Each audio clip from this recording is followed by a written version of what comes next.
Well, welcome to another unboxing. It's always a path of mystery, isn't it? I'll give some clues, but you're always wondering what is inside of the box that was sent to the workshop or dropped off at the workshop, or in this instance, dropped off at my hotel down in South Bend, Indiana, while I was down there visiting our friends at the History Museum. Someone had reached out and I said, hey, I'm going to be down in Indiana anyway. And so they said, great, we'll drop it off at your hotel room and that way we don't have to pay shipping. I said, okay, that makes sense. So that's where this mystery box came from. South Bend, Indiana. I think the folks are actually from Lafayette, Indiana, or Lafayette, Indiana, depending on how you pronounce it. But that explains kind of why it's packaged like it is. It was dropped off at my hotel, not shipped to the workshop.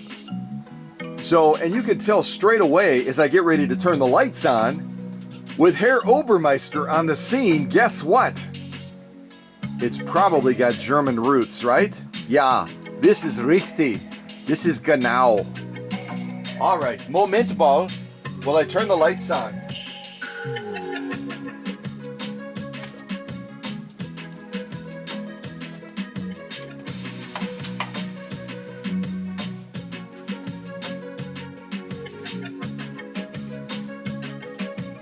So the gentleman's name that this belongs to, his name is Ronald. Not sure if he goes by Ron. I'm just going to say Ronald, Debbie's dad. And all I know about this machine, well, I know what it is, but a little bit about the history of it. Apparently, it's been in the family for a while. While it was sitting on a table, I believe in the kitchen, it somehow fell off the table and hit the ground. We'll wait and see what we find, right? Yeah. All right. Well, that first song that we heard opening up this unboxing premiere is called Isla Bonita. That's all I can say. Isla Bonita. And I typed in the search today, drums. I was feeling like drums. So I've got a bunch of songs that came up under that search for drums. So we'll see what we think of them. This next one is called Cumbia City. Cumbia City.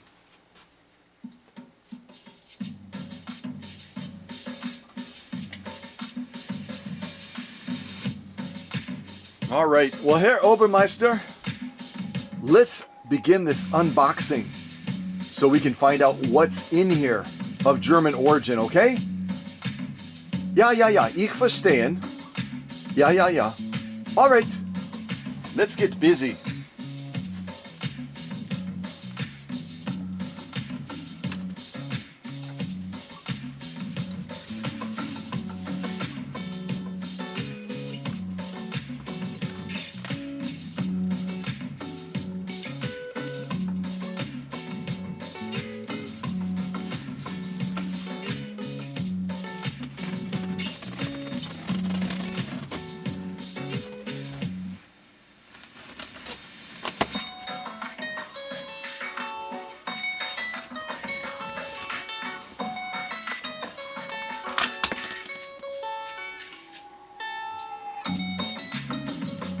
Guessing that there's some sort of peanut packing material because there's little fragments of it all over the place. I'm going to grab my little vacuum cleaner and see if I can manage this.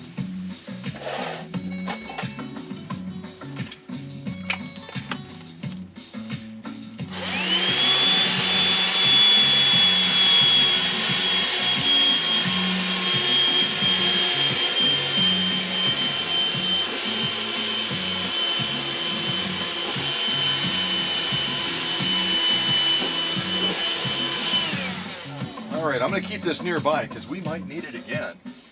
I am guessing. And I'll grab a box anticipating that we have some peanuts to drop into it as well.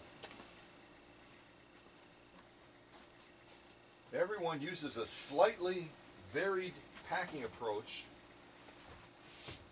and especially when you're not needing to ship it but dropping it off that approach is going to look even different. So we'll see what we see, right? We'll see what we see.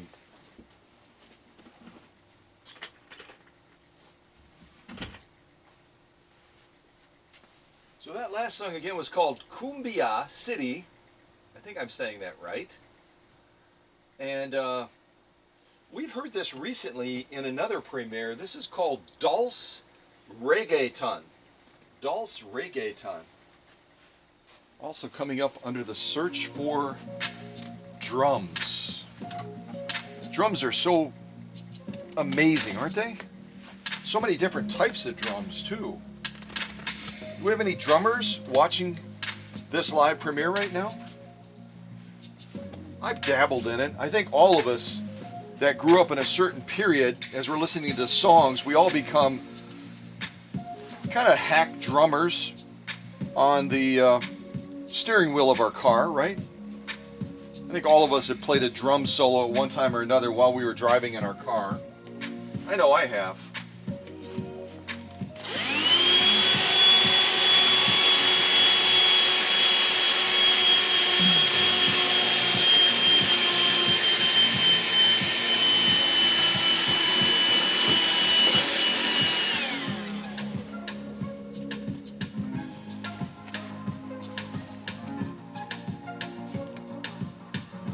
Holy mackerel, it just keeps on molting everywhere. Help! Now it's sticking to me.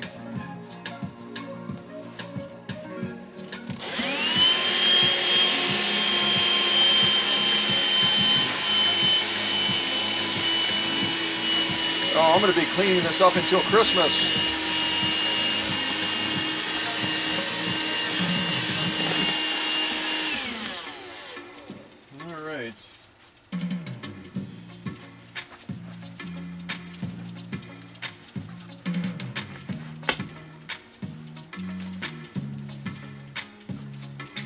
Boys are going to have this sticking to them too. I hope all you guys got your shots.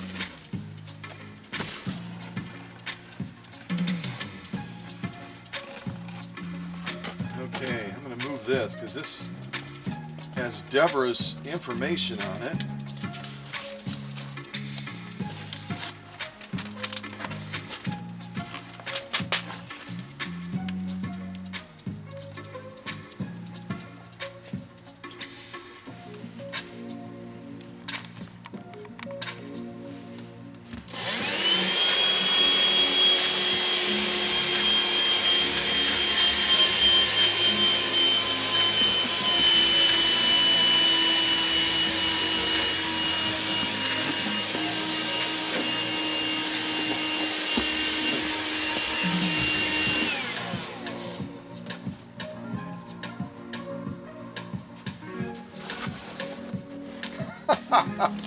See, I just did that. I folded this back, and now there's there's more.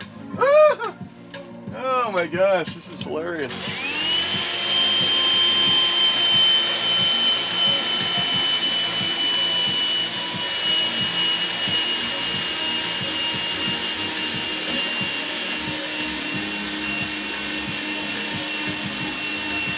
All right. Thank goodness for little portable vacuums, huh?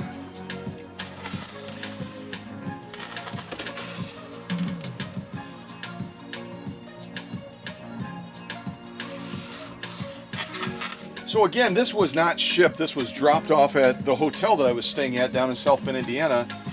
So we've got a couple pieces of cardboard on top just to kind of close the opening off, I'm guessing, and just to give it a little bit of protection on top. So definitely not a bad idea. Not a bad idea at all. So I'm going to kind of put this, and this stuff is just, it's falling everywhere. And it's funny because I just literally vacuumed the workshop after a customer visited yesterday. So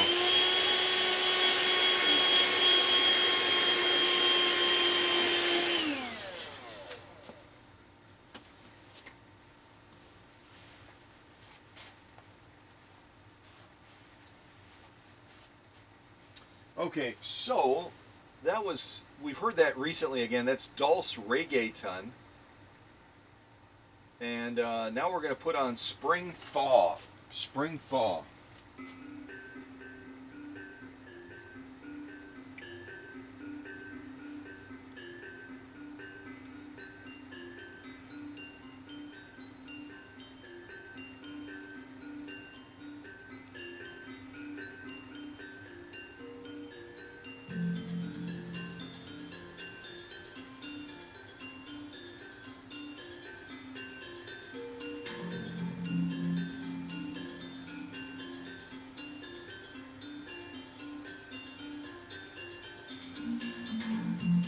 Okay, as we're beginning to get into this unboxing, and it's going to be a messy one, because again, this styrofoam, as it ages, as it's exposed to different elements, it becomes incredibly brittle, as evidenced as we're beginning to, you know, open the box up, and it's just, I mean, it's just splintered everywhere, and that's part of the reason I don't recommend it as definitely as a shipping type material.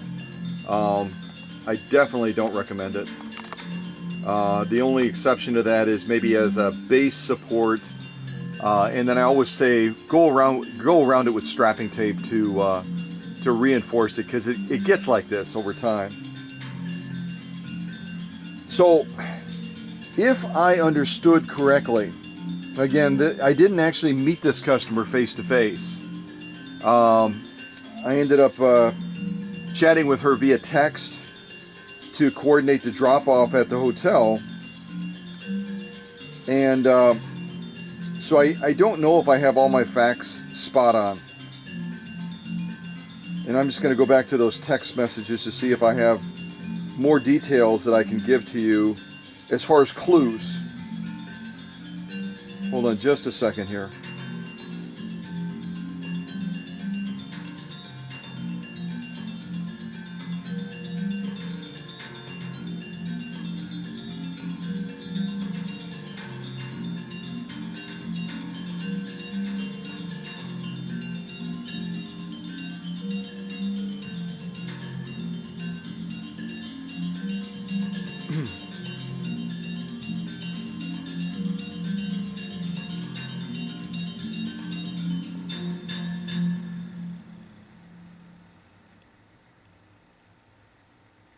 Yeah, unfortunately, I do not have a lot of details on this machine, but based on my general recollection, I'm going to see if I can give you some details that may guide us a little bit. I wish I could do more. Yeah, it is what it is. So this particular machine came out right around 1932. And it was considered to be a very, very desirable tailoring machine.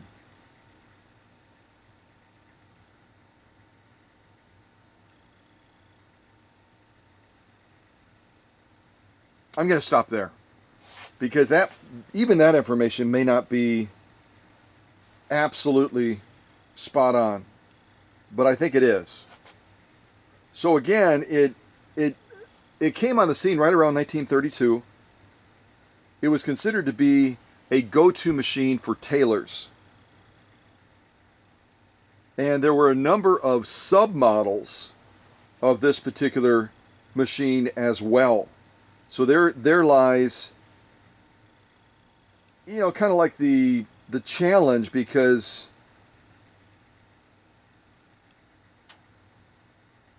it's not going to necessarily be the core machine. It may be one of the submodels of the machine.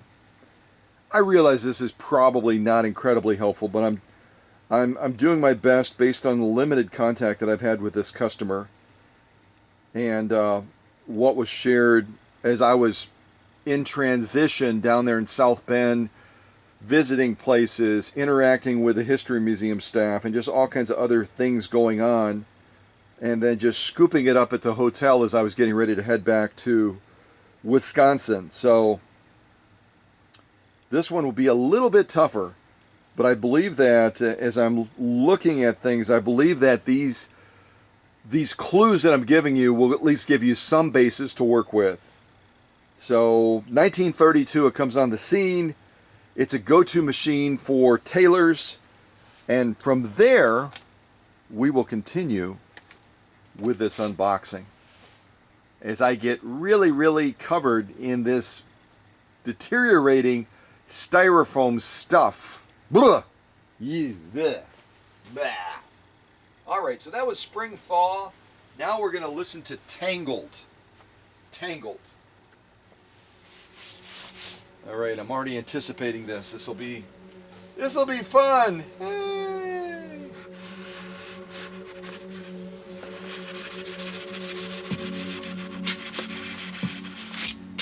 Oh man.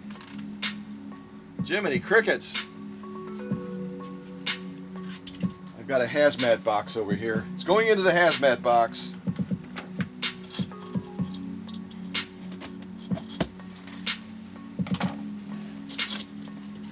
I think Debbie told me that her dad packed this, so he was serious.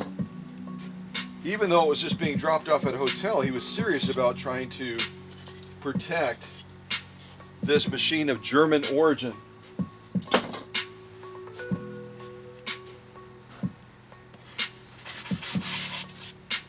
Of course, I have to be honest in saying that I wish he had used another material. Ugh.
It's snowing! It's snowing!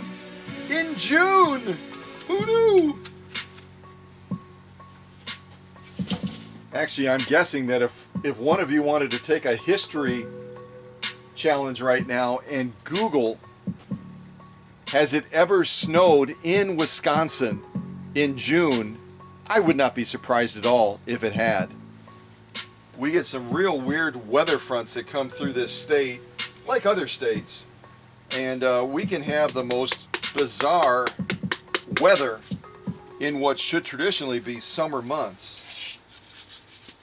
Or we get some weird weather in winter months too.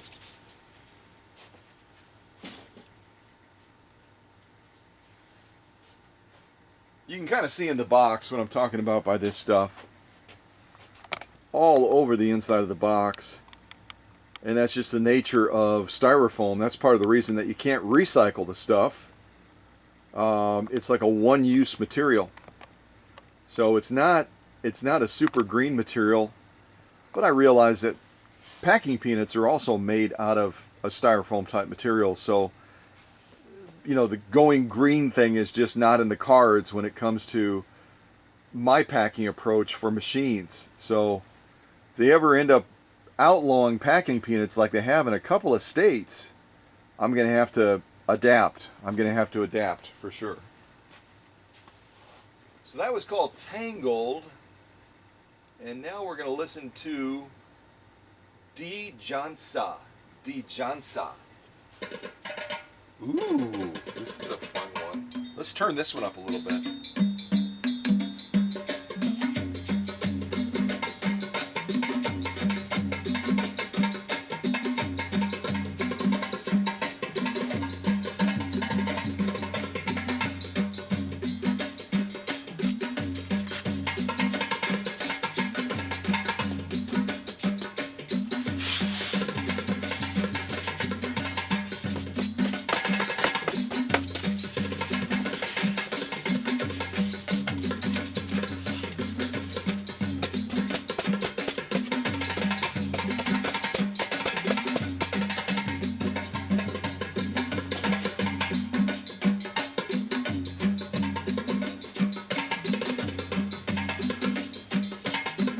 Huh. This is really curious.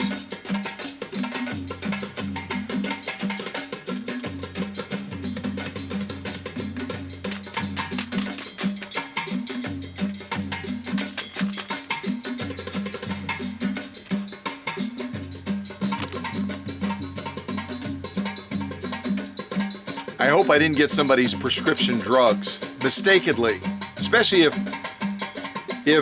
Debbie's dad, Ronald, needs these. But I think it's probably sewing related, don't you? And it reads, take once a day. No, I'm kidding. It doesn't say that. Take before a meal. It doesn't say that either. It says, tension or damaged, replaced it with the one on the machine, put the adjustment knob on, and it seems to be cross-threaded.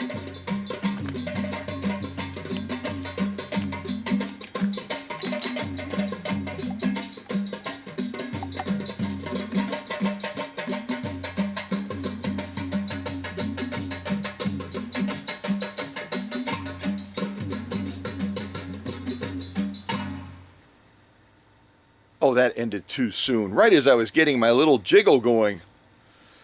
So we have part of an upper tension assembly here for this machine, and based on the note that's written,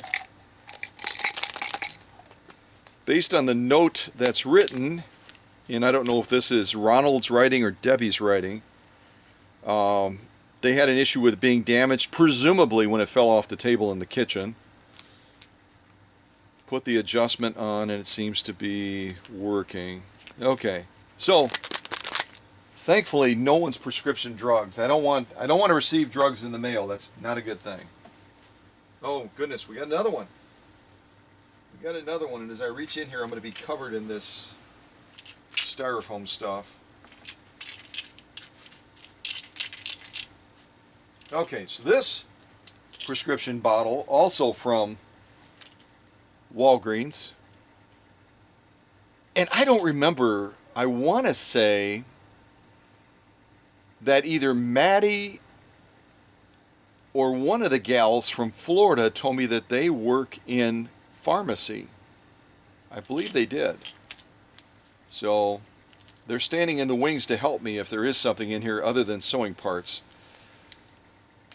So this one reads, part believed to be off, but not sure.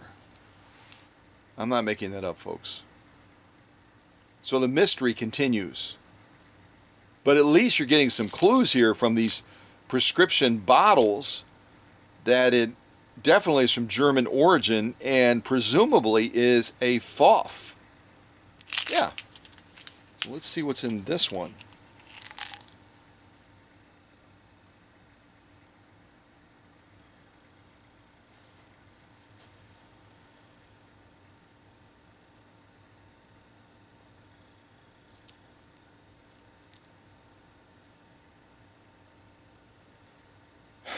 Yeah. Okay.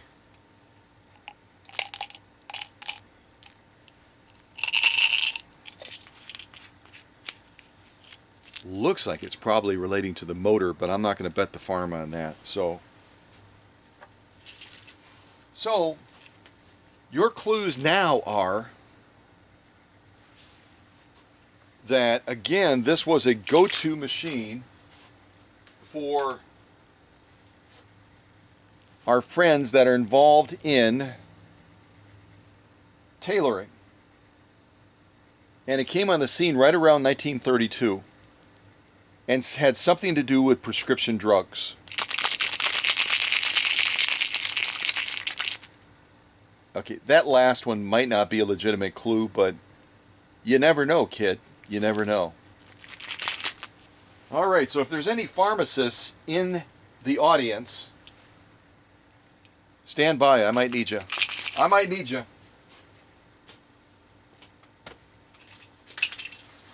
Okay, that last song, which I really enjoyed, I thought that was super cool, was Die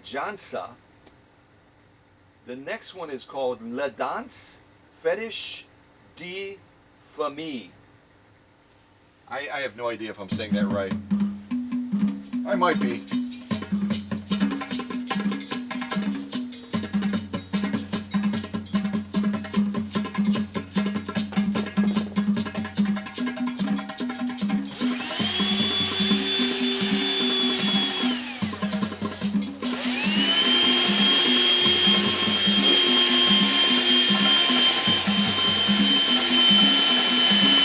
Some of these are even sticking to Umi, and she's all the way in the back. Sorry, Umi.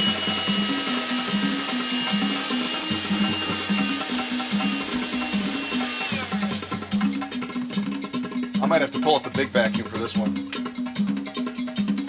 Yeah. Okay.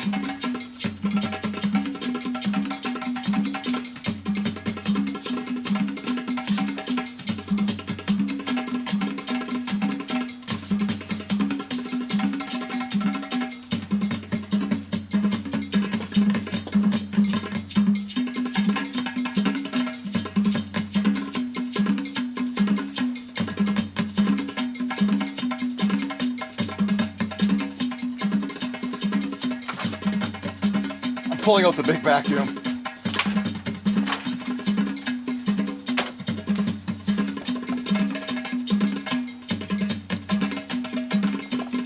This has that kind of a Hawaiian or maybe an African style sound to it, doesn't it?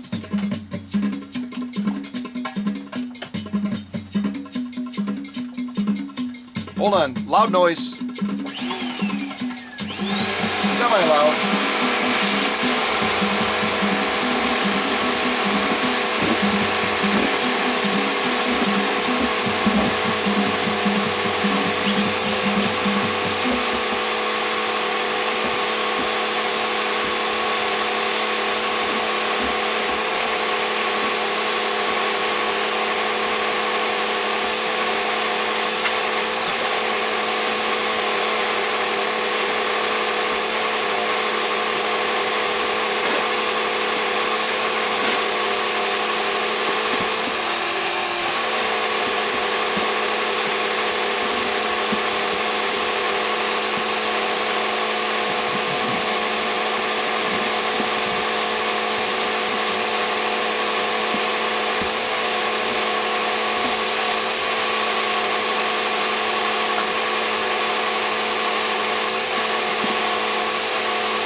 That music ended too soon. I needed vacuuming music, and drums work beautifully, don't they? So the last song again was something like La Danse Fetish de Famille, or something like that. Now the next one is called Nob Natami. Nob Natami. All right, let's try to get this out of here.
Okay, I'm going to try to pull it out of the box now.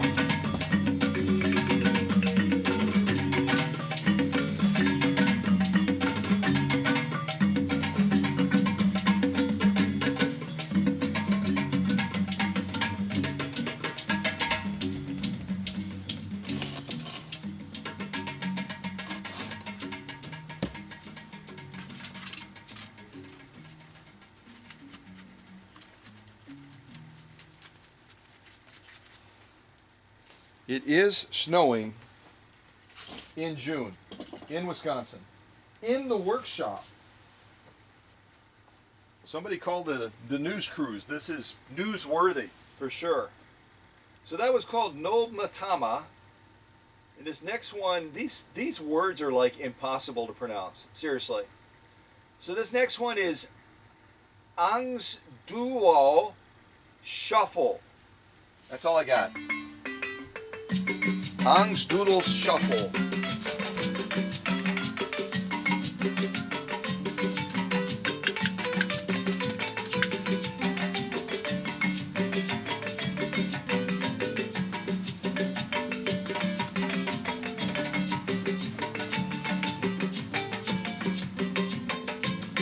So we have part of a light assembly here with a power plug-in and a foot control.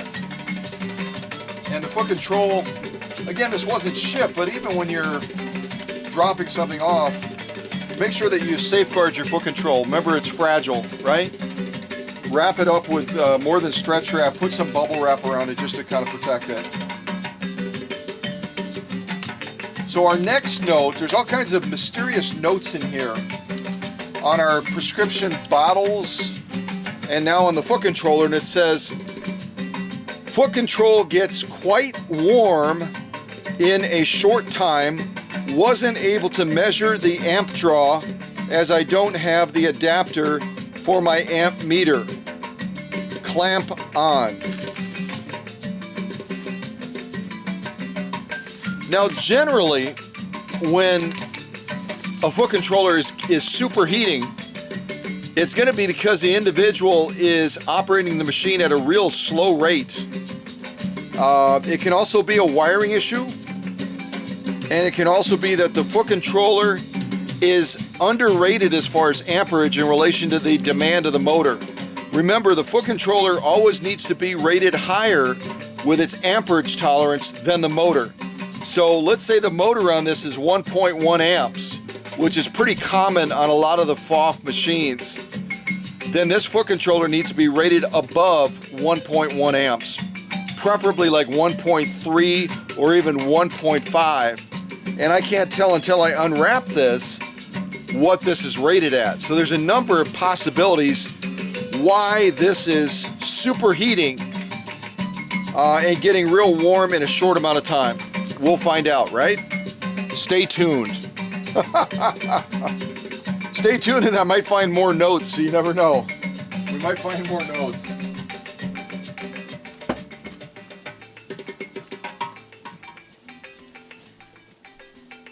Okay, and we do have another note. We've got a lot more notes. Hold on a second. Let's get another song going so I can read this next note. All right. I'm not even going to try to say that name again. It was a shuffle song, okay? And the next one is called Cuckoo, but it's spelled K-U-K-U. K-U-K-U. All right, our next note.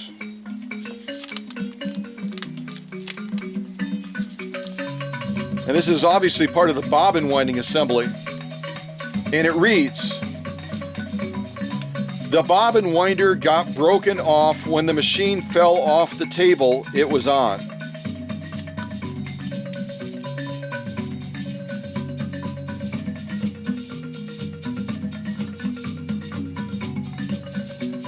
Anyone want to guess, based on all the notes we're getting and knowing a little bit about the history of this machine falling off of a table and hitting the floor and things breaking on it, how many Oreos I'm going to need for this project?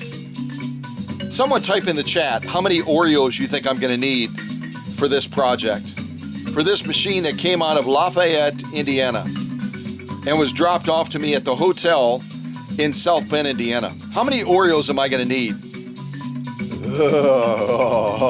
Are there enough Oreos for a project like this? Oh, I'm going to work hard for you, Ronnie. Ronald, Ron, I'm going to work hard for you, brother. I'm going to give it my best. Debbie, thanks for dropping this off. Thanks a lot.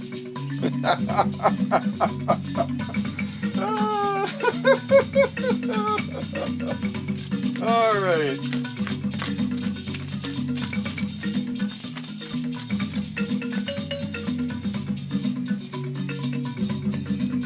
All right, this is interesting. This one reads, you might not need,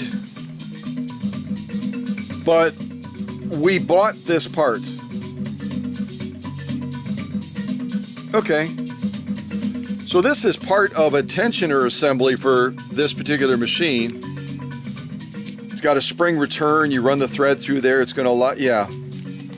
So we might not need it, but they bought it. Okay.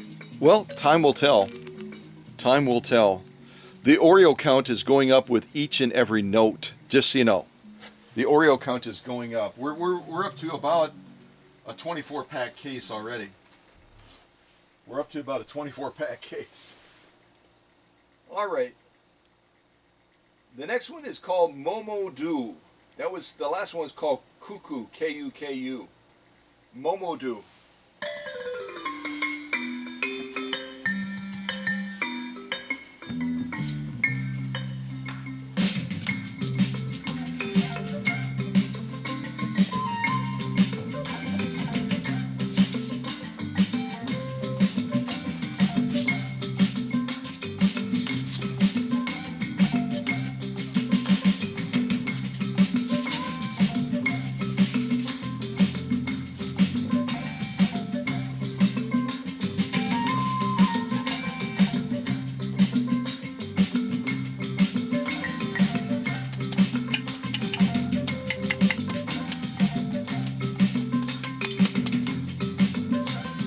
And we've got another note.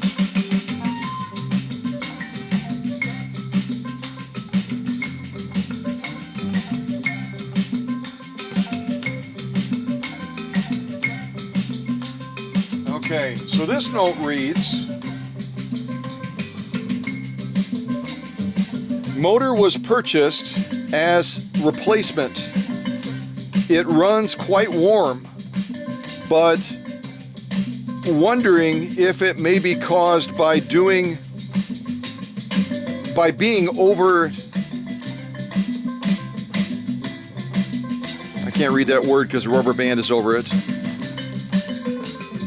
It may be caused by being overloaded by the machine. So this machine was bought, this motor was bought as a replacement motor. It looks like underneath the edge of it that it's a FOF motor. I can't see what the specs are on the motor. But a motor generally is going to overheat because there's something wrong mechanically with the motor. Or if there's a fan that's built into the motor, the fan isn't running, which is designed to wick some of that heat off of the stators, the commutator, and the stack lamentations. So, Ron, I wish I had an answer for you as far as why this is overheating. It's not generally going to be, and the output pulley shaft is turning freely. There's not a lot of resistance. There's not a lot of resistance on this motor, so as to why it's getting super hot, the jury's out on that. But I may see if I can do a bypass on this and at least plug it in and we can at least hear it during this premiere. Because with all the other things going on with this machine, knowing whether or not this motor might be usable would be a good thing to know. Don't you agree? Type in the chat if you think we should pull out the fire extinguisher and try plugging this puppy in. And it is US voltage. It looks like it's rated at 1.3 amps. You can see it there on the nomenclature plate. It's rated at 1.3 amps, which would be the proper motor for most vintage FOF machines, like this one. So, again, sometimes when you crack the cases on these motors, they're divided into two parts. Sometimes when you reassemble them, there's too much pressure put, and it creates a lot of drag on that output pulley, but this thing is turning very, very nicely. So we may try plugging it in and seeing what we get. But the customer's indicating that it's getting quite warm, and they must have had it on the machine, because they're saying, well, maybe it's getting warm because it's overloaded by the machine. That shouldn't be the case. This is an appropriate motor for what I believe this machine is. And the 1.3 amps is more than enough power to drive most of the vintage FOF machines, all of the FOF machines for that matter. So, yeah, we'll see. We'll see. A lot of interesting things going on with this project. I'm up to probably about a case and a half of Oreos already, and I haven't even started the project yet. So, all right, there's another motor.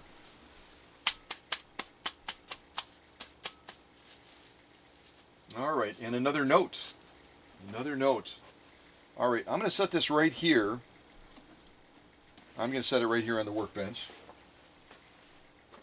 And we'll come up with another song. This one is called Lady Bird's Mate. Lady Bird's Mate.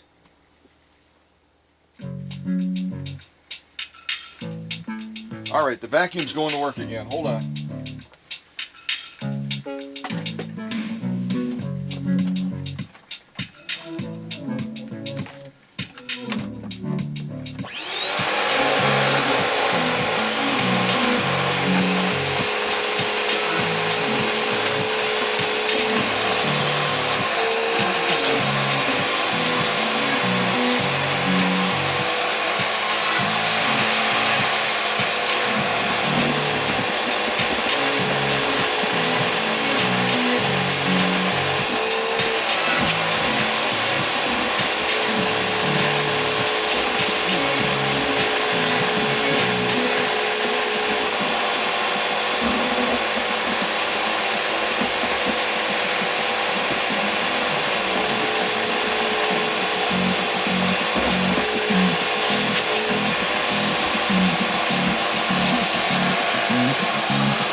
The reason I'm vacuuming this out is in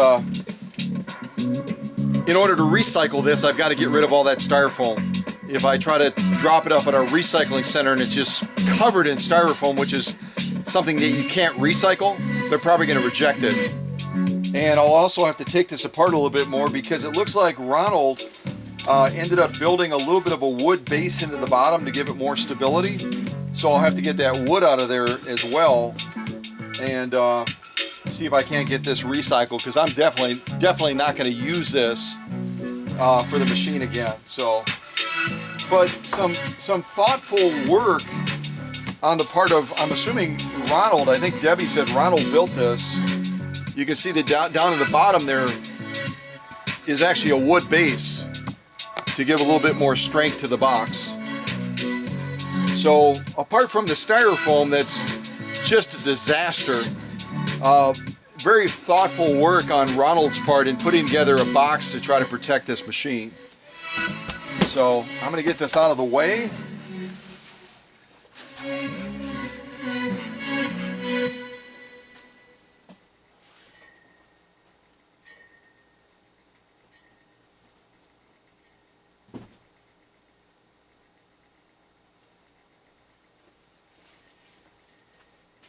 Okay, we're going to continue with this unboxing. After getting through all of that, we can finally start to focus a little bit more on the machine. So the last song again was called Lady Bird's Mate. The next one is called Morpho Diana. So if your name is Diana, don't be offended by this. It's the name of the song, okay? Morpho Diana.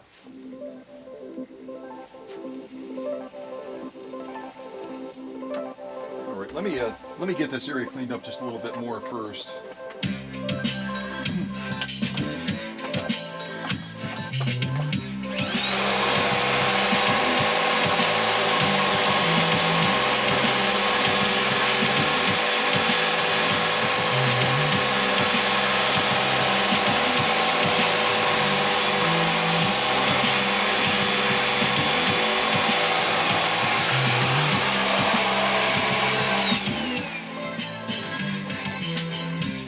What's that, Mr. Bean? No, you can't file a workman's comp because styrofoam stuck to you. It didn't hurt you, it's just annoying. No, there's no clause under workman's comp where you can file because you're annoyed. You're always annoyed, Mr. Bean, right? All right, with that thought, let's ring the bell.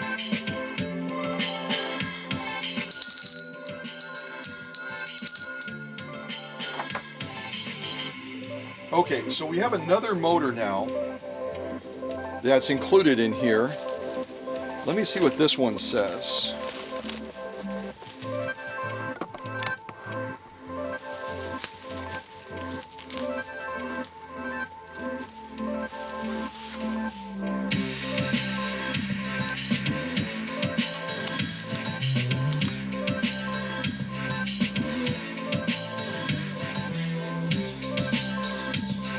So this is an aftermarket motor that I've seen used on some FOF machines as well. They were built in Los Angeles and they're rated at 1/15 of a horsepower, 5,000 RPMs. So this is probably going to equate to pretty close to about 0.8 amps, which I would not recommend for some of the vintage FOF machines. It's not going to be strong enough. But let me read the note and see what the note says first. So this motor was on the machine when purchased, surged when running and got very warm, discovered shaft wobbled, opened the motor and discovered the bearing seemed okay, but seems to have support parts missing. Okay.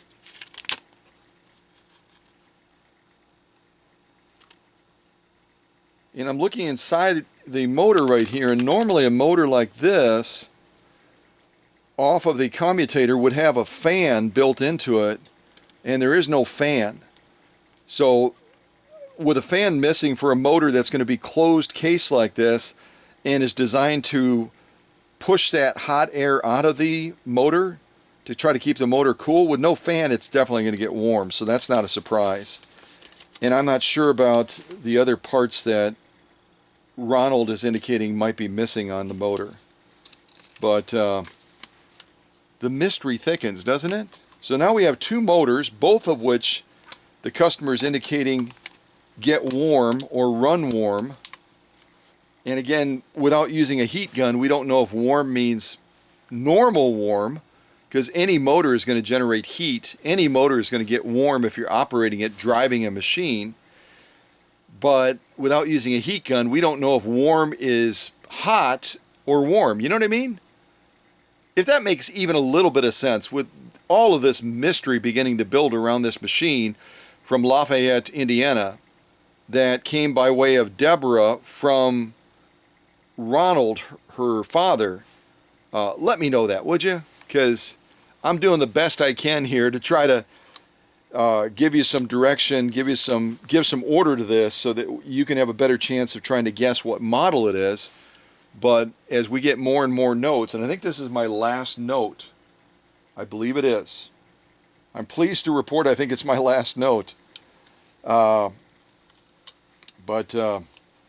this wiring on this motor as well that came out of Los Angeles, this wiring on here is real brittle and real stiff, and it looks like it's probably underrated as well. Sometimes people will just have some wire sitting around the house and they want to try to tackle rewiring a motor as best as they're able. They'll use whatever's available, and based on what I'm feeling, this this is definitely not the right stuff to be using. It's way too rigid, it's not pliable, and also by the thickness of the copper that I'm seeing coming off of the ends, it's not going to be heavy duty enough to serve this motor well. Yeah. So, alright, so I'm going to put this motor by the other motor. So now we have two motors, a foot controller, a bunch of random parts that are in Walgreens prescription containers.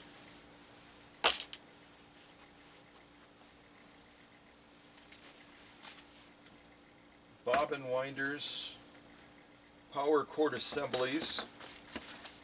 I'm going to set that back over there. And a tensioner part that they bought that they don't know if we need it or not. So there you go. I'm up to 2 cases of Oreos for this project now. 2 cases. So if anybody wants to show kindness and send me some additional Oreos in support of this Indiana project that will sometime begin as soon as I get through the other machines that are patiently waiting, I will gladly accept Oreos to support this project. Yes, I will. This next one is called Flutes. I have no idea why a song titled Flutes is under a drum search summary, but I guess we'll find out, won't we? Yeah, we will. Alright, so let's get this machine that fell off of a table up on top of my workbench table where I know it's not going to fall.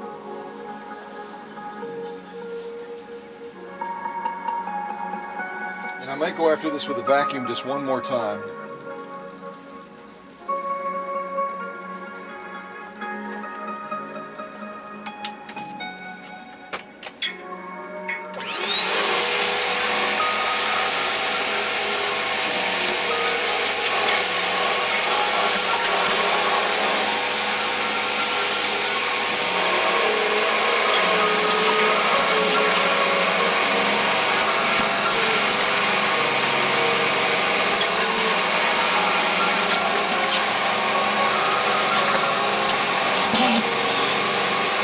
Sound.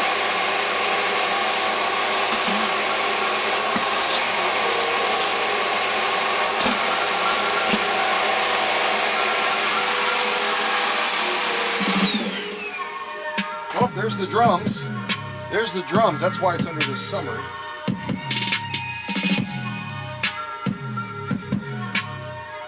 All right, let me check my shot and let's continue this unboxing. Let's continue this unboxing. And once we get the once we get the machine out of this makeshift cocooning, I will probably try to fire up these motors and just see what happens. And I'll have the fire extinguisher ready just in case. Okay, so let's free this poor machine that took a fall off of a table from its bondage.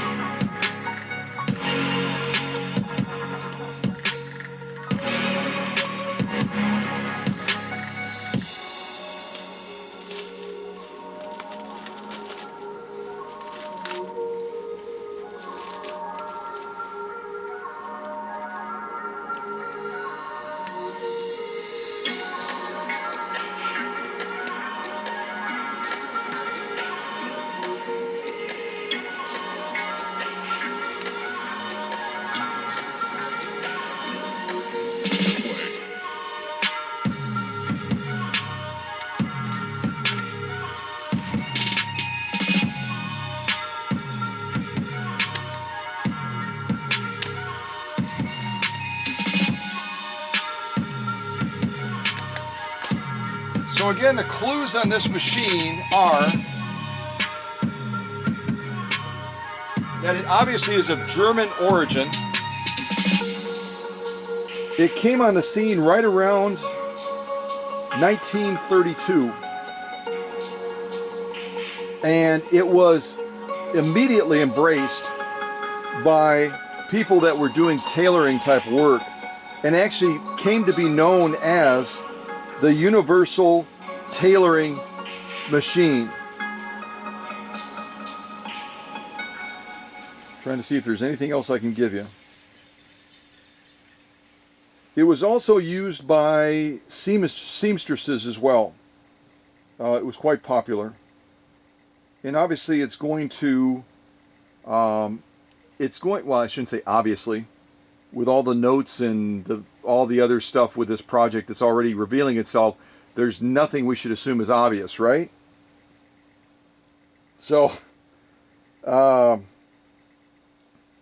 it's also going to have zigzag capacity, okay? It's also going to have zigzag capacity.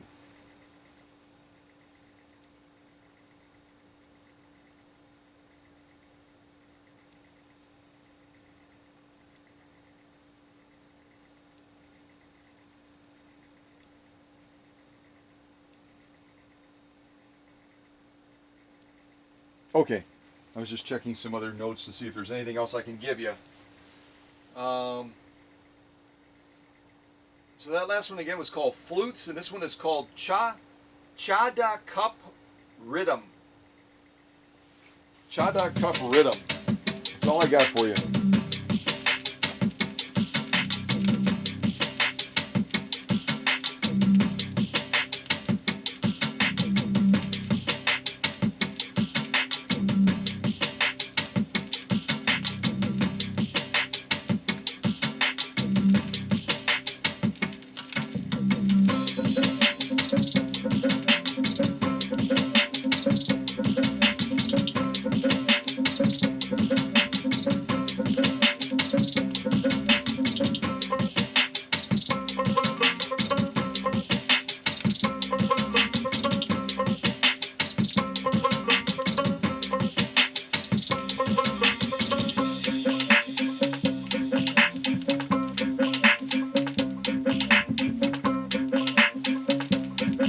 Okay, I was taking a quick Oreo break already.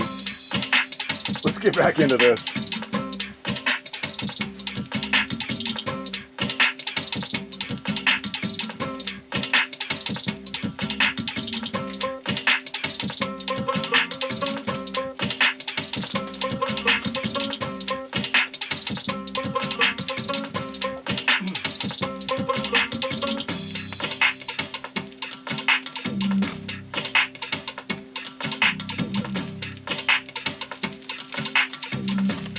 Again, I'm not looking at the chat, so if you want to type your guess in with the clues that I've given.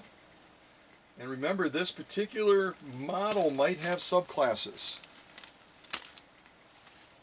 So that may help clue you into what we're dealing with.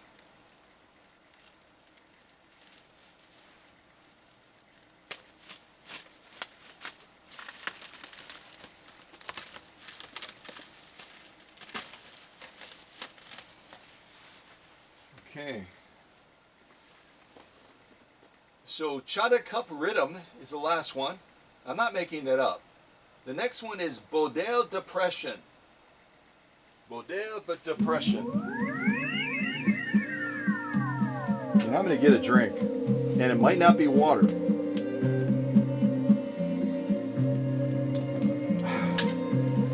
It actually is water. All right, let's continue this.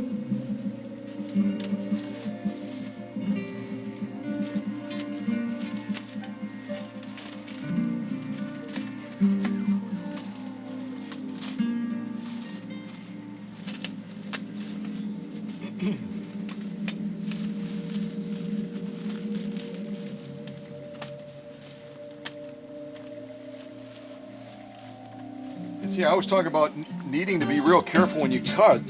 Right here where I'm cutting is, I can see, is a sewing belt that's just dangling. So if you weren't careful, you could end up cutting through this plastic and end up cutting this belt. That's why I always say point the end of the scissors away from the machine and take your time cutting so that you don't cause damage to a machine that's already damaged. And this is kind of a sewing hospital, so We don't want to hurt the patient. You know, the motto, do no harm. Do no harm. All of you that are nurses or doctors in the audience know exactly what I'm talking about. Don't do any harm. That's the motto. The medical model.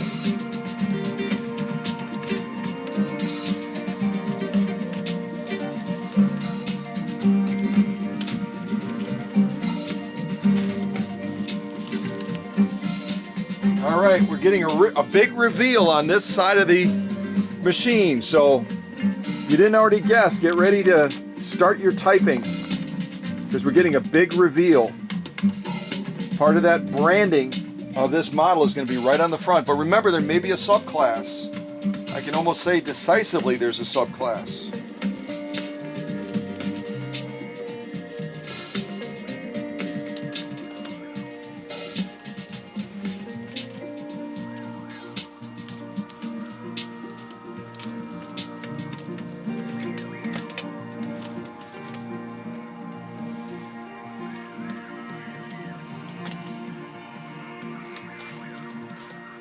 Sometimes feeling when I'm working with the scissors almost like I'm giving a light haircut to the machine. So just a little bit off the top, right? Okay. All right. What about 1/8 of an inch? 1/4 of an inch? What are you looking for? What's the look you're looking to achieve here? Okay. All right. Oh my goodness. Okay. So we are down to the bare bones here, folks. The bare bones. With Bodell depression. Now we have the snowbird strut. The snowbird strut. So any of my friends that are from the great state of Florida, and I'll just name a couple of them off right from memory. Emma, Maddie, Paula, Noel, John Smith, my good friend, Bill O'Rourke. All of my friends that are from Florida and are living down there permanently. That's their home. They don't migrate north and south and all that kind of stuff like the snowbirds. I've already heard from some of you that the whole culture, the climate of that state changes as the migration of the snowbirds happens. Either in the summertime when it gets too hot and they go north, or as the north starts to get cold and move towards fall and winter, they end up going back south to Florida again. Whether it's the amount of traffic, the activity at the stores, just the entire culture and the climate of Florida changes with the ebb and flow of the snowbirds. What's the point of all that rambling and ranting? The next song is called The Snowbird Strut. The Snowbird Strut. Sounds like kind of a waltz, but you know, whatever. All right, we're almost there. You're so close.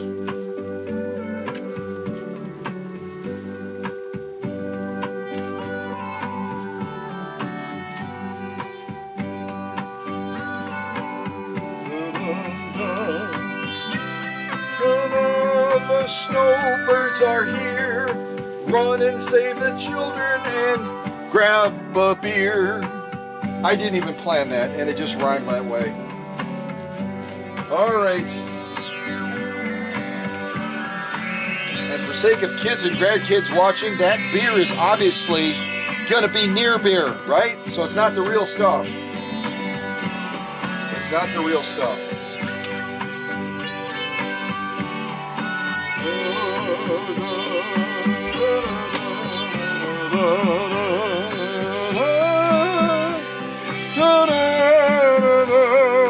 Watch out, the snowbirds are almost here.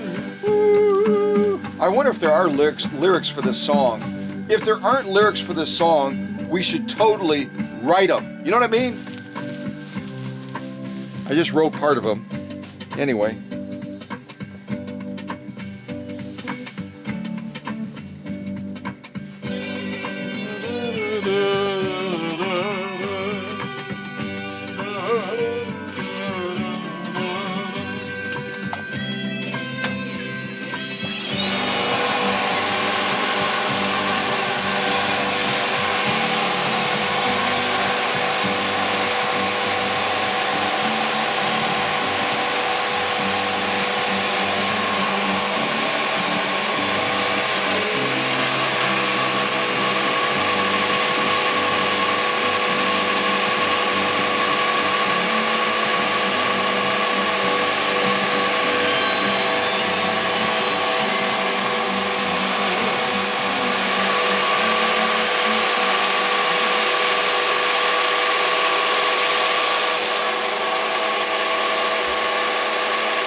part of that amid the vacuum. That was called the Snowbird Strut. The Snowbird Strut. The next one is called Try. T-R-Y.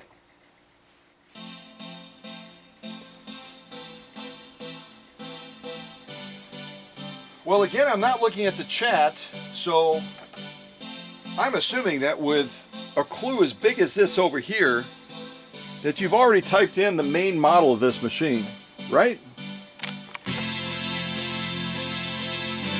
But is it a submodel of the main model? And I've talked about this clue before.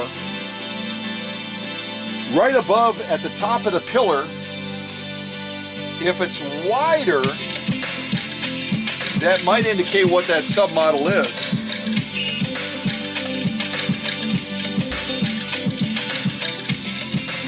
Because this particular model has dual cleated belts. Not sure if you're able to see that when I rotated it back. I think you were able to see it. I had the screen pointing the wrong way.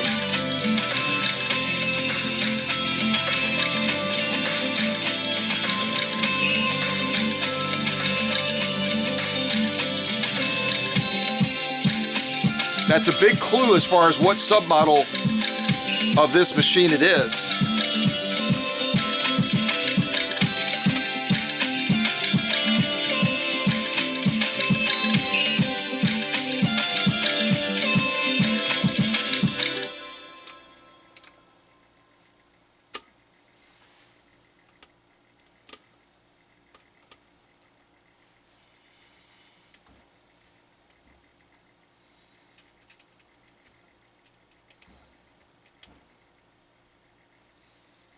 What I'm doing right now is I'm doing some core checks on the machine, seeing if, you know, with it taking a fall off of a table, I don't know how tall the table was. You know, presumably it was probably about, you know, average size, about a 30-inch drop. I don't know what the flooring is in that room that it fell on. Was it ceramic tile? Was it wood? Was it some sort of a laminate type flooring? I have no idea. But the core functions of the machine, I'm a little bit encouraged by what I'm seeing. A little bit encouraged. So, but still, I'm not letting my guard down.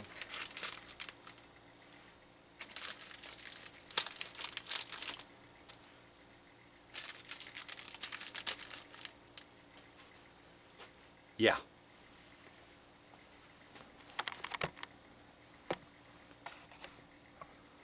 All right, let's put on some more music and take a closer look at this machine, and then we might do some motor tests just to see what result we get, which hopefully is not fire and smoke.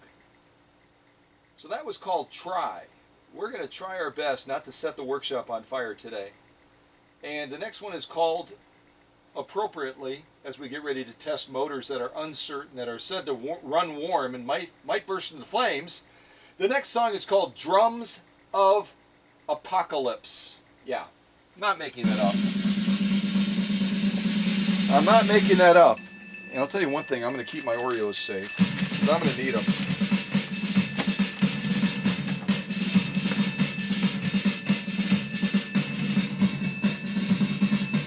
All right, let's come off the tripod and get a closer look at this machine.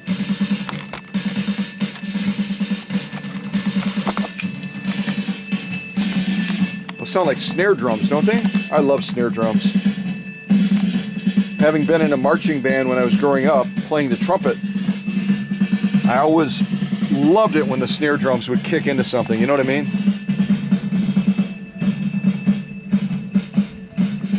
So this is Ronald's machine that was given to me at the hotel, or I should say dropped off at the hotel, by Debbie. And Debbie is from the great state of Indiana. Debbie Brown, Deborah Brown, from Lafayette, Indiana. And y'all can already see that this is a FOF 130, right? But what submodel is it?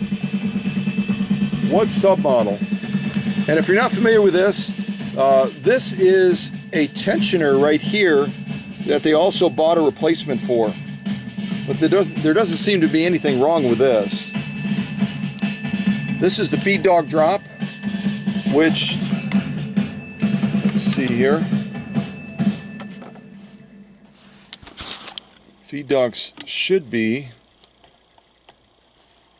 yep, they're in the up position right now, just making sure that that wasn't broken too. And then you rotate it like this. See how that drops down? And that function is working.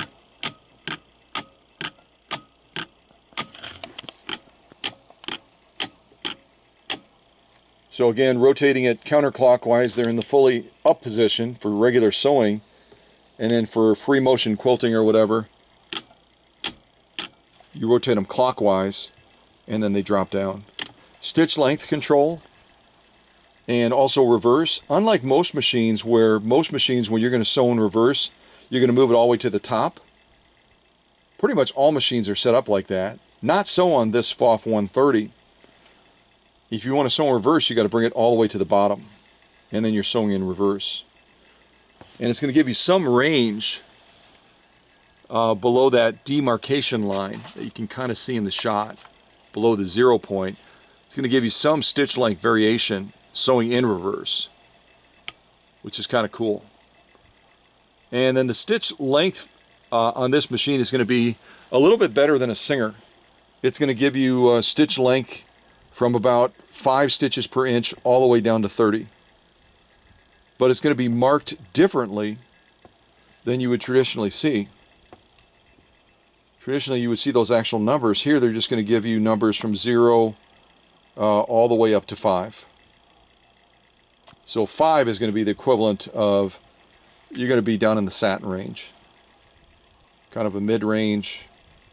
And then down here, you're going to be sewing the biggest stitches that the machine can do, which is about 5 stitches per inch. A little bit better than the Singer, not much. And then again, down here is reverse. And they put the R on there so that you can go, okay, that must be reverse. You're right. And then obviously this is going to have zigzag capacity as well. It's going to be able to do a zigzag machine. It was considered pretty progressive back in the 1930s. And FOF in 1932 could brag and say, we were one of the first ones to come out with a functional zigzag in the 1930s. Yes, we were. This is going to give you needle position. It's also going to give you, to some extent, well, that's not true. I'm thinking of another FOF. Reverse that. Delete that. This is going to give you stitch width on this particular model. So over here on 0, you're doing a straight stitch. Over here, you're going to be doing the widest zigzag that the machine can do. This is going to give you needle position. So by moving this down, you're going to get a far right needle position. To the middle, you're going to be sewing with a needle in the middle, as you can see. And then if you move it all the way up to the highest position vertically, you're going to be sewing with a left needle position. You can see how it kind of pivots like that. This little dial thing right here is going to help you set boundaries as far as your stitch width. If you want to set a certain restriction on it so that you can't go above, say, a 2, then you can adjust this to do that. Yeah.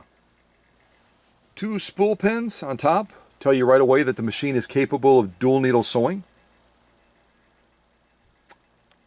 It's our upper tension, which we have in one of our pharmacy bottles. We have parts of another upper tension. So I'll have to take a look at this one and see how it's functioning and then decide whether or not it's going to be something that we can work with.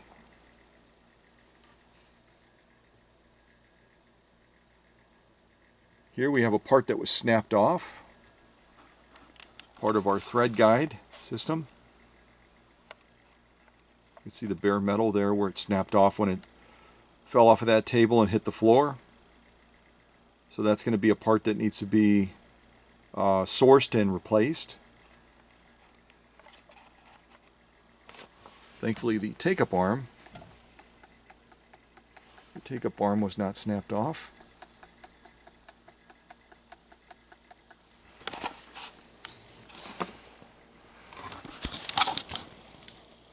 I'm going to grab my little pillow real quick. We'll kind of look at the bottom of the machine a little bit. Oh, I knocked over one of the prescription drugs. Any pharmacists in the audience, please report immediately to the front of the auditorium so we can get a recount on these pills. I hope there's no, yeah, there's no. Sounds like pills though, doesn't it? All right. I'm going to rotate this back carefully. Take a look at those dual cleated belts, which are a little bit on the dry side, but they still look like they're serviceable, so that's good. Kind of cool to look up there. Looks like kind of like you're an old-fashioned roller coaster. You know, the click, click, click, click, click, click, click, click, click, click, click, click, click, click, as you're going to the top, and then all of a sudden you're reaching the very parapet, the very top of that roller coaster. It's going up. It's going up. It's going up. Oh, we're going down. Oh boy, I should not have eaten that chili dog. No way.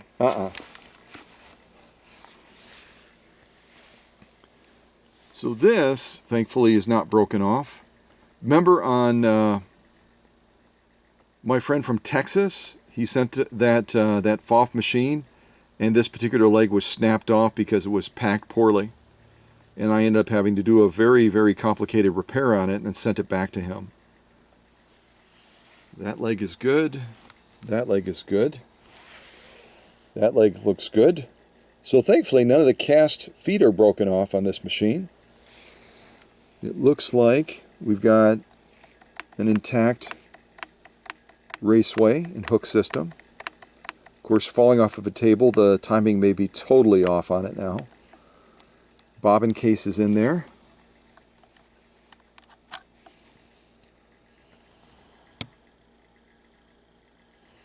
And there's a bobbin in there. It looks like an original FOF bobbin. Amazingly, this wasn't broken off either. That's really, really thin gauge metal that holds this bobbin cover on. And amazingly, that wasn't damaged either. So, kind of what we're seeing here with the damage being centered up there, I'm going to be focusing, I'm going to go through the entire machine, bobbin the balance wheel, but I'm going to be looking for other damage on this side of the machine near the faceplate, because that looks like where it impacted hard on the floor, snapped that off. Also presumably damaged the upper tension, and that's why we have an extra upper tension in one of those pharmacy bottles. And if you didn't know, this is where the serial number is on this machine right here. Right underneath the bed, right around center. If anyone wants to try to look it up, FOF is kind of like the Husqvarna folks. They didn't do the most banner job of keeping records on their machines, but you can clearly see what the serial number is if anyone wants to take a stab at it and look it up during this live premiere. It's obviously 4213175. So I'm looking carefully just to see if there's any other numbers that we're somehow missing. Doesn't look like there is. So if anyone wants to look it up, you get an A in the class for today. That would be totally cool. We're obviously going to assume 1950s. But if we could narrow that down, that would be awesome. 4213175. Call now. Yeah, call now. Operators are waiting. 4213175. Call now. Yeah.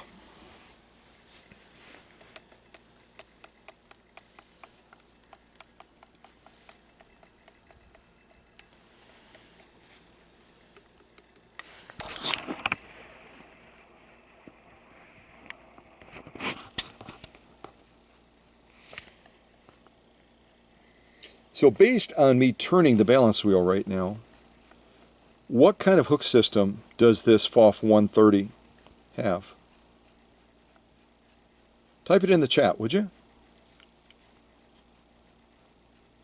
It's going to either be a long beak shuttle system. It's going to be an oscillating hook system. Mr. Bean, stop trying to fool our friends. They're really, really smart. They already saw it go in a full rotation, so they know that you're just doing that. How did you do that from over there? Is that like a superpower? Reggie, you're always celebrating. I love it, man. So, it's either going to be a long beak shuttle system, it's going to be an oscillating hook system, or it's going to be a rotary hook system. Could be a vibrating hook system, but yeah, you're not going to buy that. So,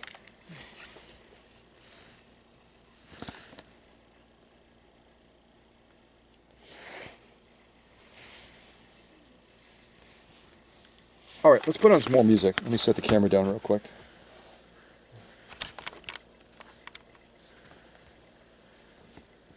So, Drums of the Apocalypse. Confusing Disco. Confusing Disco. All right, let me move that over there. I'm still finding styrofoam. Still finding styrofoam. I'll be finding it for weeks, months, years. Woo!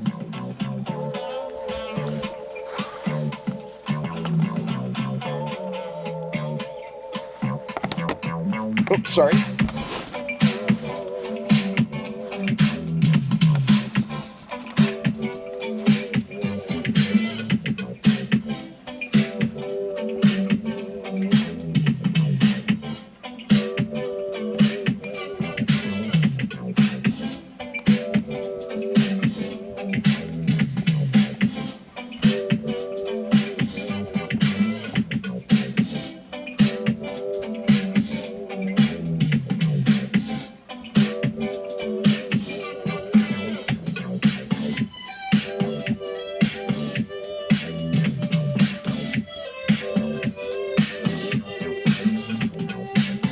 You haven't lived until you played a sewing machine. I'm just saying, okay?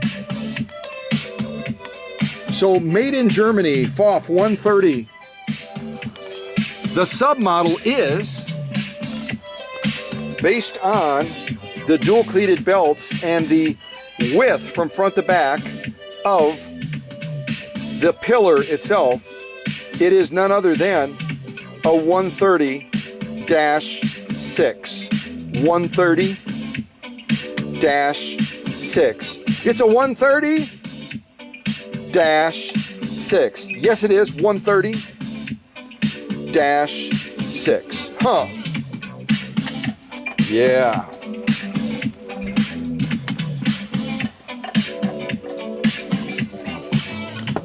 Made in Kaiserslautern, Germany.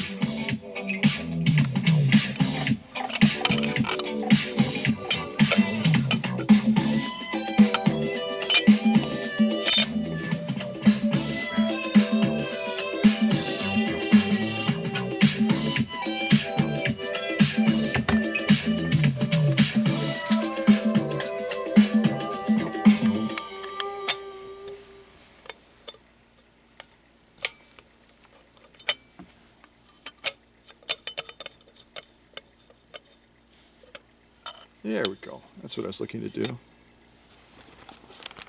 Look at that upper part of the machine and check the pitman arm and everything. Make sure it's good to go.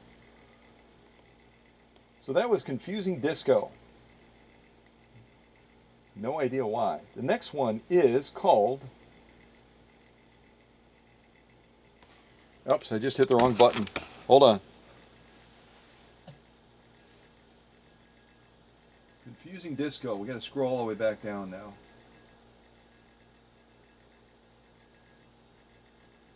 The next one is called Jungle. Jungle.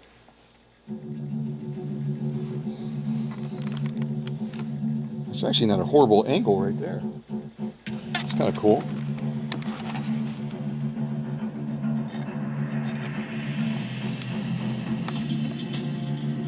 A lot of varnishing and buildup on this machine. A lot of varnishing and buildup.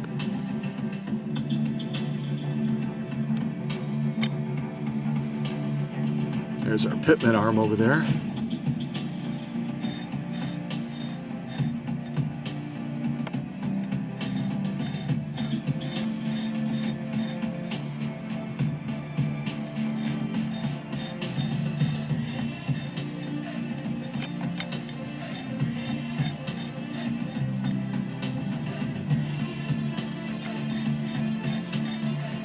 Hey, look, Mom, I'm sewing.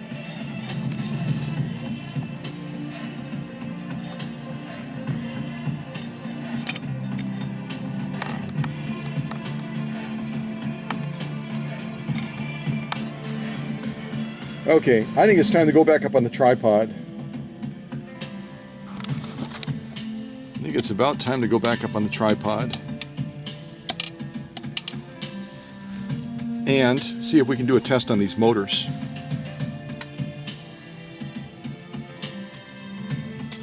Live big or go home, right? Yeah. Yeah, baby.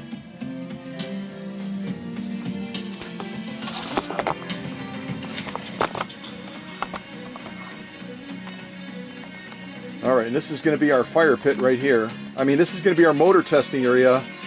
Who said fire pit? What is that about? Right about there.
It's a jungle out there.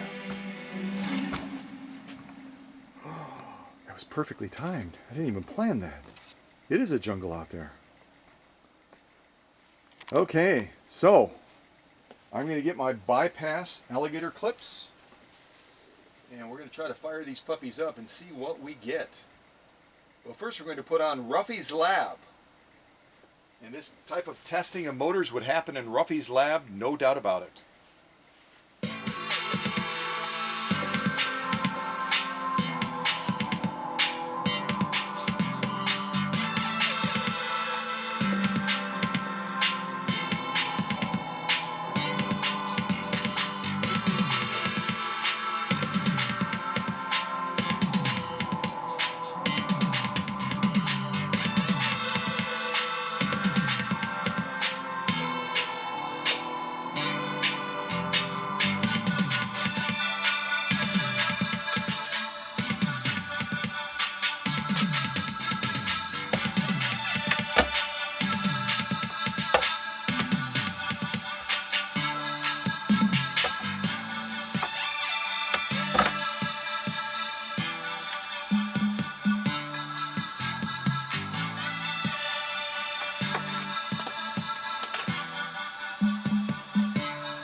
starting at a temperature of 73 degrees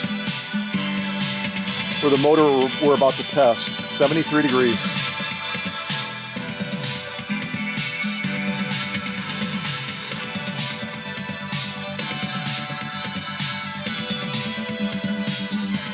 I was just curious, the other motor is actually measuring a little bit lower than that, a little bit colder, 72.3. It could be the type of metal that cover is made out of.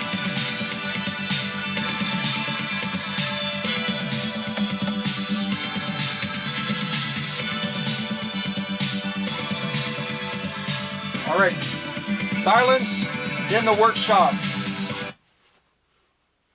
Silence in the workshop. We're about to give this a test and see what we get. And hopefully not throw a fit. Or sparks. Or flames. Alright, so let's do this. I'm going to zoom in on that motor a little bit. That way if there's any flames or anything like that, you can have fun watching them while I put them out. Alright, here we go. This is a motor that supposedly runs, but it runs hot. So we're going to let it run for a little bit, and we'll be checking the temperature. Again, our starting temp was, I believe, right around 72 degrees, right? 72.5. 72.5. That's where we're starting, 72.5. Okay, let's see what we get.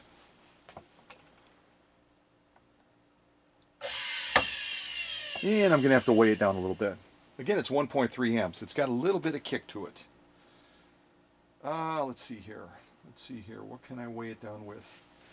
I'm going to weigh it down with a non-metal weight. We'll turn it like this. Actually, turning it like this might even be more interesting. I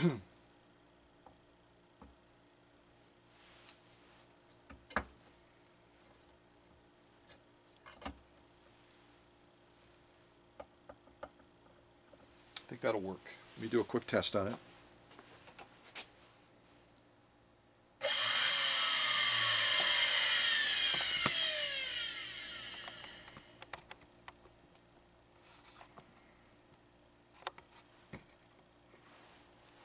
Testing again.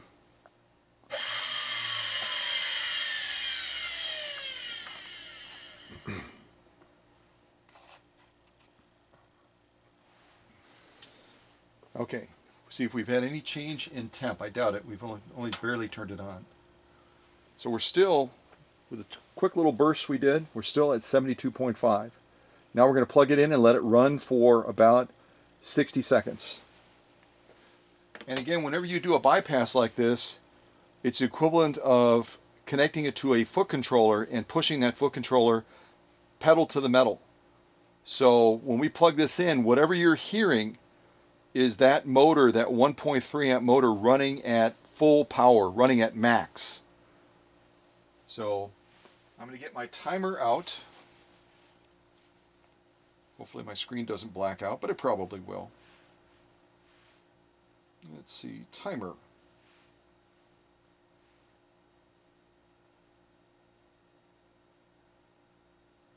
We're going to go for a full minute. A full minute. Move this back a little bit. Still should weigh it down. Yeah, it's going to go black. Dagnabbit. That's so irritating, isn't it? Well, I'll just keep my finger on the screen and keep it from going black. Okay. Hopefully that'll work. It didn't work, did it? Ah, no. It didn't work. Okay, so we're going to try to start it at exactly the same time that I hit the start button. Okay, ready? Set. No, I don't want 2 minutes. That would be interesting, though, to run it for 2 minutes, wouldn't it? Okay, let's run it for 2 minutes. What the heck? Ready? Set.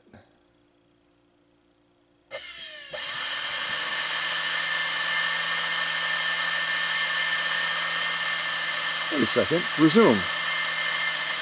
Ah, now it's going to be skewed. That's okay. I think 2 minutes may be too long. Hold on.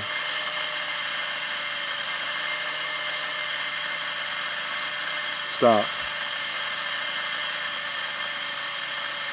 Now we'll go 45 seconds now.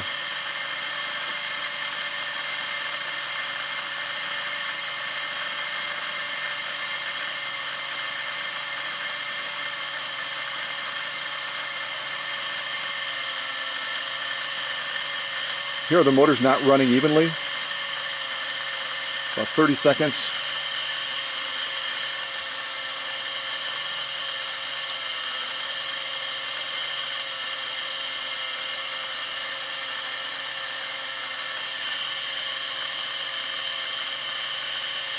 We're up to about 79 on this side.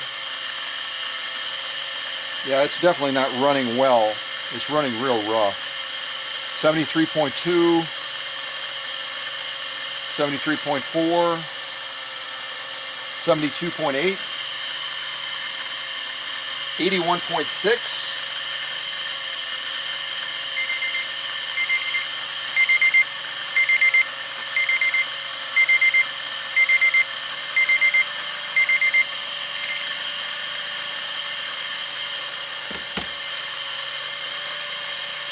$75.7, 73.5, 74.1, 76.1, 78,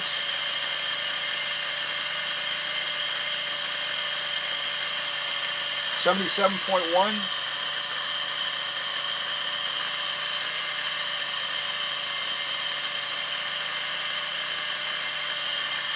79.8. This is the highest temp we've gotten so far after running it for a fairly long duration. 79.8.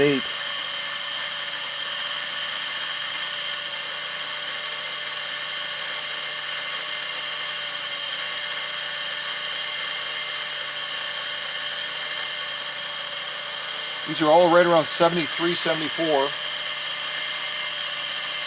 76.6. 77.5. Okay, we're getting a higher temperature on that end now. 85.4. But that still is not ridiculous.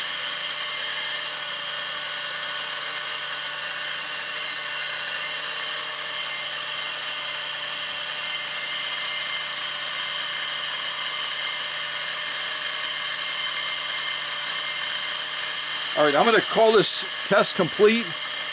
The highest temperature we were able to get on any part of the casing is right around 84 degrees. 84 degrees. So the test has ended now.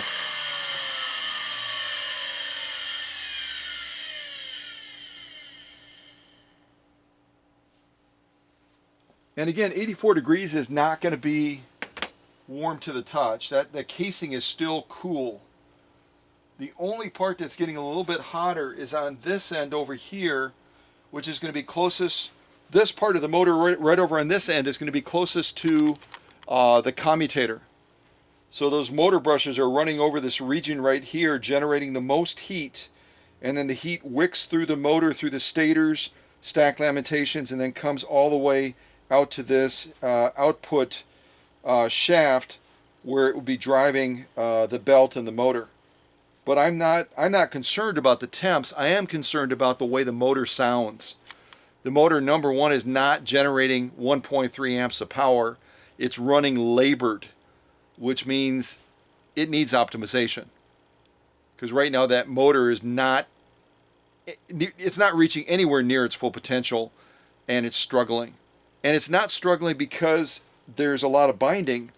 This output shaft right here on the motor is moving very freely.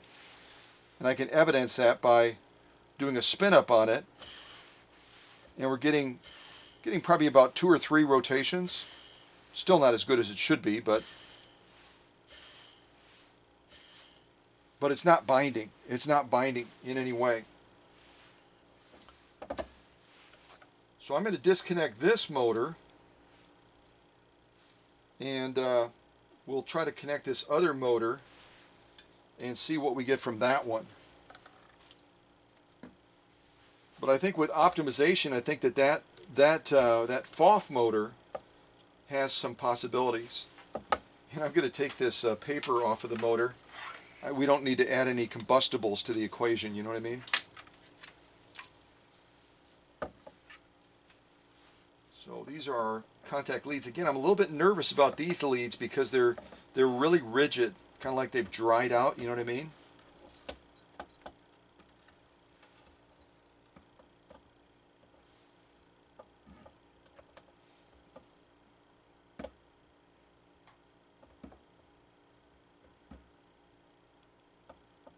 Not sure if that's going to be enough to hold it stable. The casing is a little bit different on this. Maybe I can rotate it like this and get it a little bit more stable. Yeah, that's going to definitely be better. It's not perfect, but it's going to be better. All right, so let's connect this motor now. This is going to be our aftermarket motor that was used by FOF, kind of like the free Westinghouse motors that were used on the Husqvarna Vikings. And again, this one doesn't have an amperage rating on it. It has, I forget now, 5,000 RPMs or something like that. Yeah, 5,000 RPMs, and they're rating it at 1/5 horsepower, which is going to be, like I said, probably about 0.8 amps. It's going to be less than an amp. So it's going to be about, in order to equal that FOF motor, you'd have to take this motor and you'd have to put a featherweight motor with it. It's probably going to be, this is just making me downright nervous.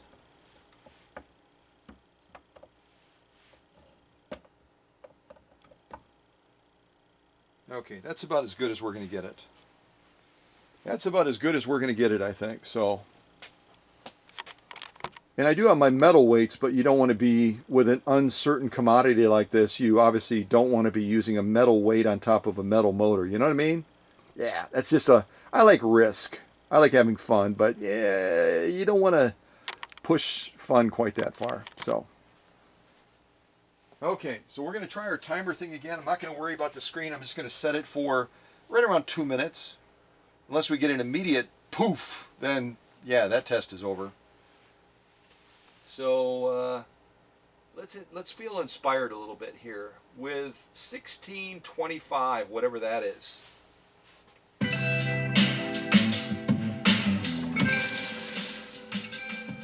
1625 is our next song. 1625. All right, so I'm going to do a quick little mini test on it just to see if we get a poof right away or whether or not we can actually do a test on this motor and test it to see if it superheats, kind of like the customer was saying. And again, I get it. The machine was under a load when they were testing it probably, so it's going to be different. We're doing it with no load right now just to see if it's going to be heating up a little bit. All right, here, let's see what we get. Did you see what came out of it? It just spit out a bunch of styrofoam. I'm not kidding. Watch, rewind it if you want to see it.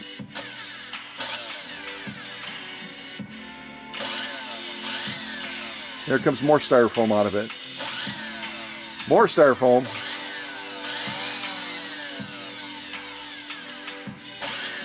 See if we can get any of that stuff dislodged from there before we fire it up full power.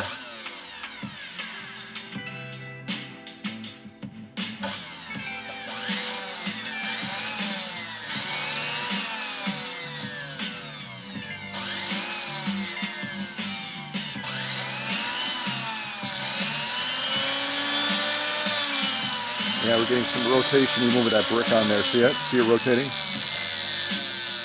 Hold on a second. See if we can't increase our ballast a little bit, but leave that brick as a buffer. See if we can't leave that brick as a buffer.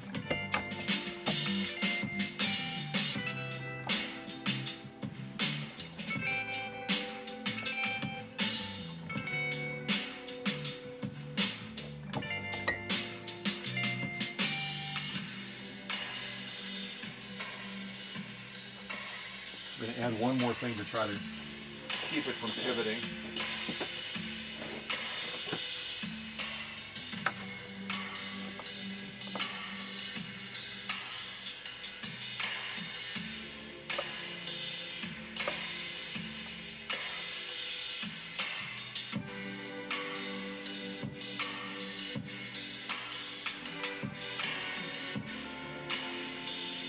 Okay, I think that'll be good enough.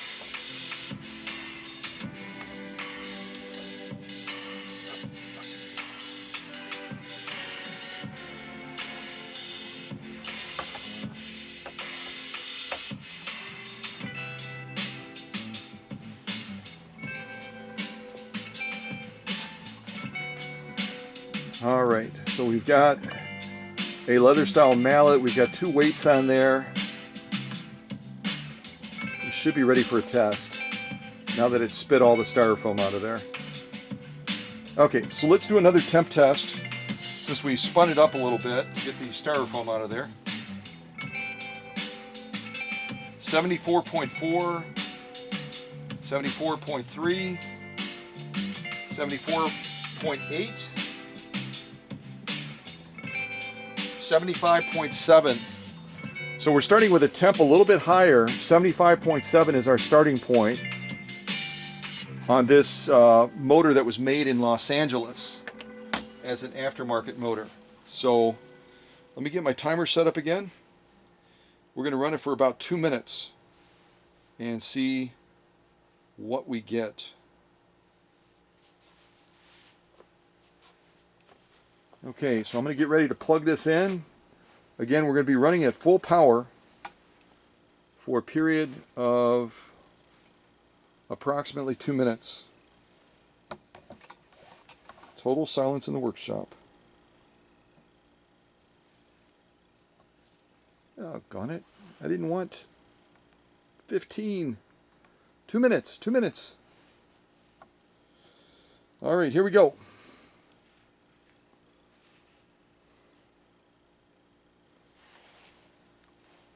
I wish this thing wouldn't try to save power. I really do. All right, here we go now.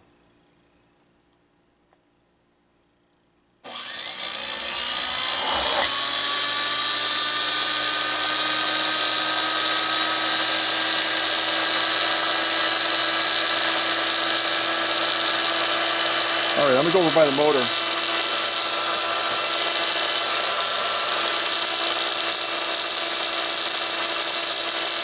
$78.6.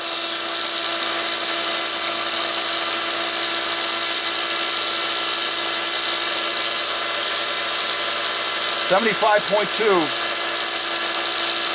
$78.8. $77.3. $80.4. $80.2. 82.5, 77.5, 87.2, 94.2, 94.2, 89, 79.5, 77.7, 83.6, 98.9, 98.9,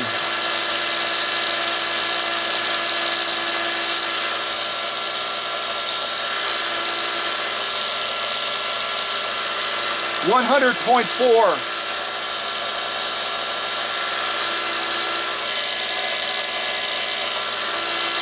108.6,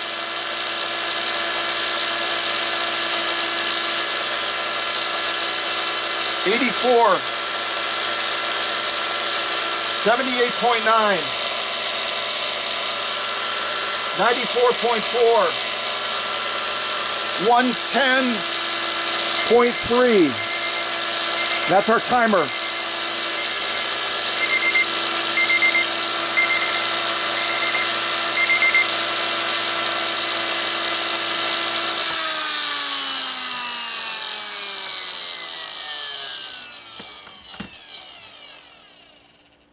And oftentimes when you unplug a motor like that and it powers down, where there was some air movement, the air movement stops as soon as you cut the power. So we might actually get a hotter temp. Now I'm going to check it. 98.2, 95.9, 93.7.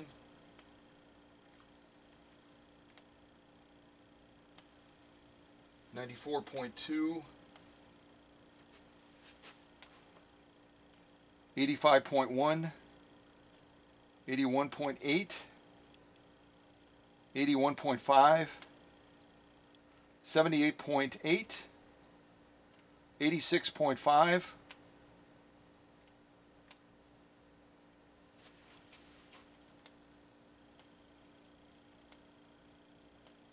86.5, 86.7, 88.7. So we hit about 110 with it, and our average temp is right in the 80 range. We're kind of fluctuating, but again, I'm not overly concerned. This one got warmer.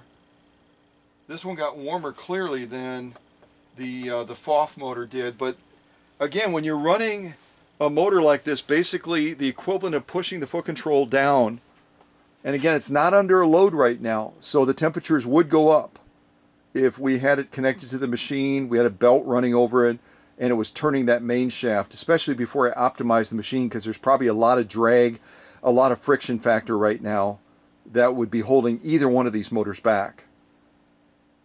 So, but the temps that we're getting with no load, this one is recording higher.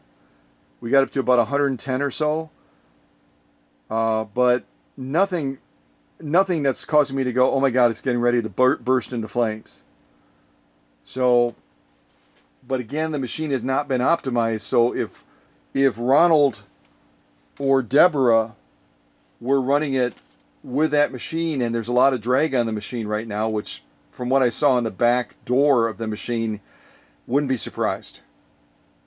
But nonetheless, the motors have hope. The machine has hope. But we'll have to wait and see. We'll have to wait and see what we find. Yeah, that motor was vibrating enough, it actually caused that metal one to slide off, the metal weight. So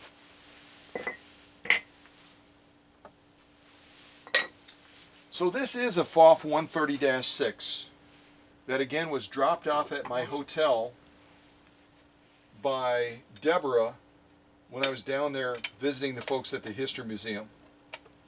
So it did take a fall off of a table. So even though some of the checking I did on it shows promise, we don't know what we're going to find as I dig further into this machine and begin the process on it, which will not be immediate because there's a number of machines right now waiting for their turn. And I want to be fair to all of my customers in trying to get their machine on the workbench just as quickly as I can in relation to when it arrived at the workshop.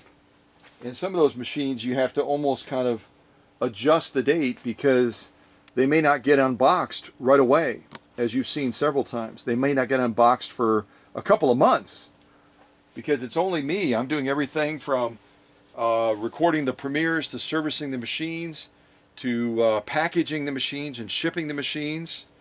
It's a one person operation. So I just want to remind everybody of that again, along with some of these projects are much more time consuming. Some are full restores. Some are, just repairs. But even some of the repairs, when you're waiting on parts and the disassembly that's required to get some of those parts out that are broken and get good parts in again, can be a process. So, Deborah, I want to thank you for this challenge, and it will be a challenge. And also thank either you or Ronald. I'm assuming that either one of you is the one that wrote all the notes, which is totally cool.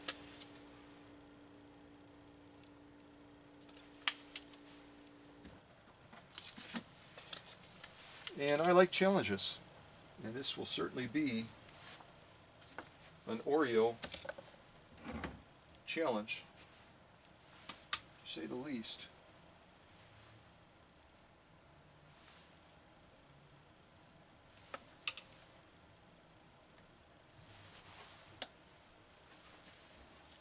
That's the tensioner.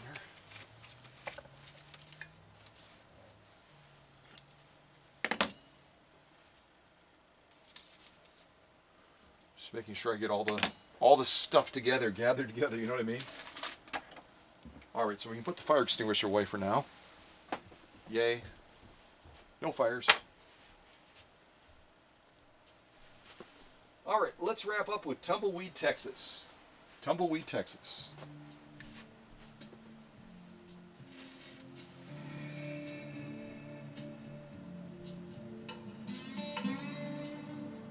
Yeah, I think I'll put on Blue Whale. Tumbleweed, Texas is... Let's end with Blue Whale.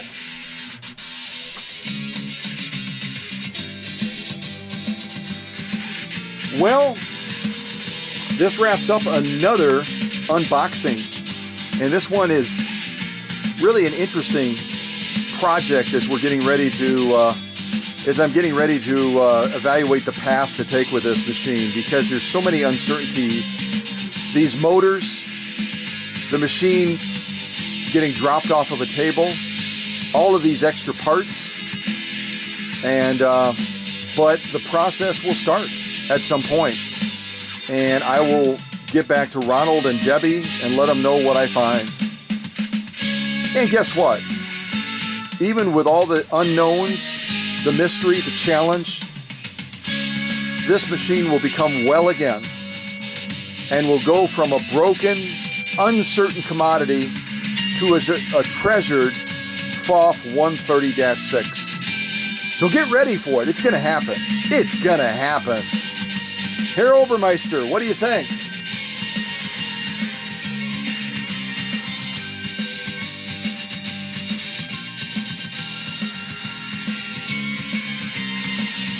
Herr Obermeister very politely said, and if you listen closely, you'll hear him say it.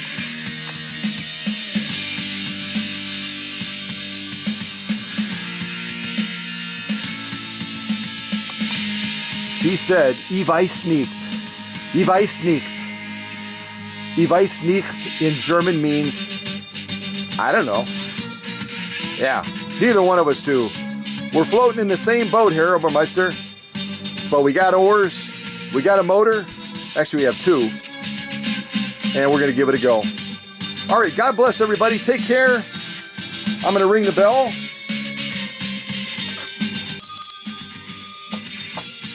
And I'll even give you a quote. Yeah, I will. And the quote is,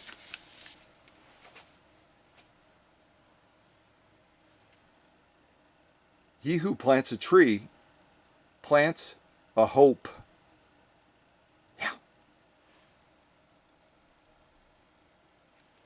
All right, we're starting with hope. That's a good place to start. Take care, everybody. See ya.